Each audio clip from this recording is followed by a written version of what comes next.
Welcome to Weight Training 101. So I criticized that whole Pilates thing in my Blogilates Worst of the Fitness Industry video, and I've gotten a lot of questions so far about what type of weight training methods people should use and how to start lifting. So this video I'm just going to cover the very basics of weight training, what type of training methods you should use, what type of exercises you should focus on, and all of this information goes for both men and women. There's absolutely no reason for women to train any differently than men. And make them sharp, like you're performing, like you're dancing, come on, boom! So first off, the most effective form of weight training is low volume, high frequency training, which means you pick one or two exercises per body part. You generally focus on big, heavy compound lifts.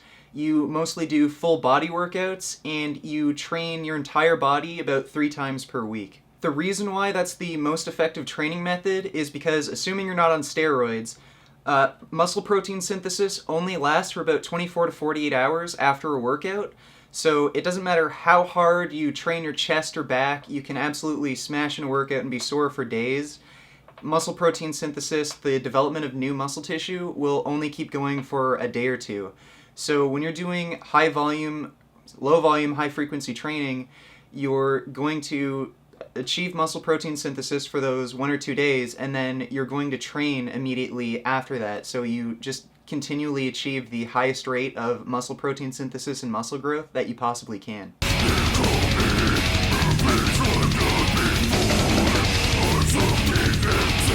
You guys have probably seen big, huge bodybuilders like Ben Pakulski and even guys like Mike Chang that I've talked about. They do body part splits, so they do chest one day, back another day, legs another day, arms another day. Well, that's a completely ineffective training method, because when you're only training this one body part once a week, you have about 5 or 6 other days in the week where you're not achieving any more muscle protein synthesis. So you're missing out a lot of time where you're just growing absolutely no new muscle. The reason why guys like Ben Pakulski can get so fucking huge doing this is just because they're on fucking gear. When you're on steroids and you work out, muscle protein synthesis just increases. They get like an extra 3 or 4 days where they just keep growing new muscle. But if you're a natural lifter, you can't really get away with doing that. So low volume, high frequency training is definitely by far the best method to go for if you want strength and hypertrophy gains. Low volume, high frequency training also focuses on big, heavy compound lifts like the squat, deadlift, and rows. And those exercises are the best for building muscle and strength. You see a lot of bodybuilders do isolation work like leg extensions, and you may be able to find some studies where those isolation exercises get more muscle fiber recruitment, but it's not as simple as that. These big, heavy compound lifts, they put the most amount of weight across the muscle. They involve multiple muscle groups and across multiple joints, and it just develops more efficient neurological pathways to your muscles. And because you're using like a big set of muscle groups all at once, you're just developing more practical strength and coordination.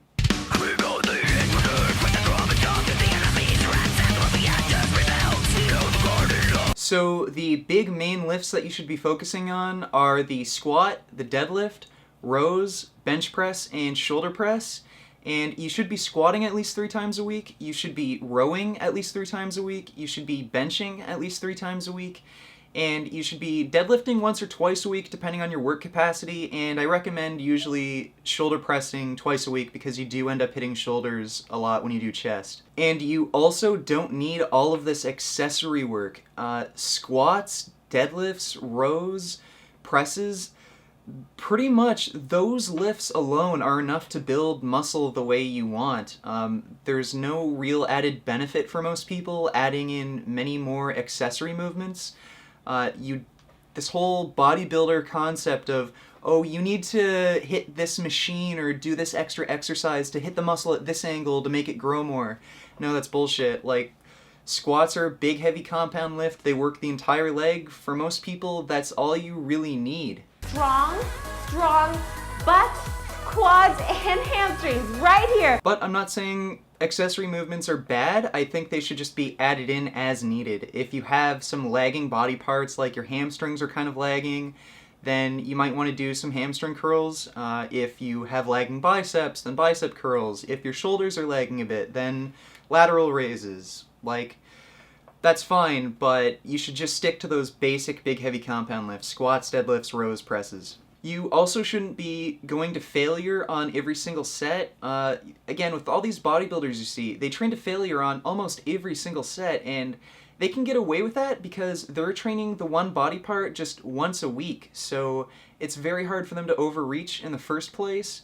And they're also on steroids, so they can just have a much higher training intensity than a normal person and get away with it. So for a normal drug-free lifter, I'd say use an RPE scale, so rating of perceived exertion. And I'd say generally stick to an RPE of 8 or 9. So that means if you're going to do a 5-rep set, you do the 5 reps, but it's easy enough that you can do another 1 or 2 reps.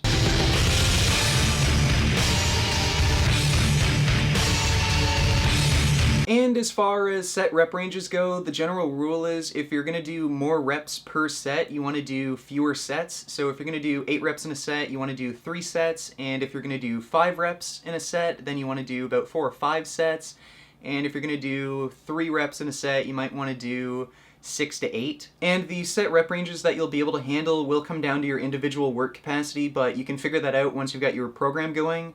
And for basic beginner novice program, I'd recommend Jason Blaha's novice program. It's definitely good for beginning novice lifters, so if you want to get into weight training, I'd say check that out. I don't agree with the guy's diet advice, but his training advice definitely is good.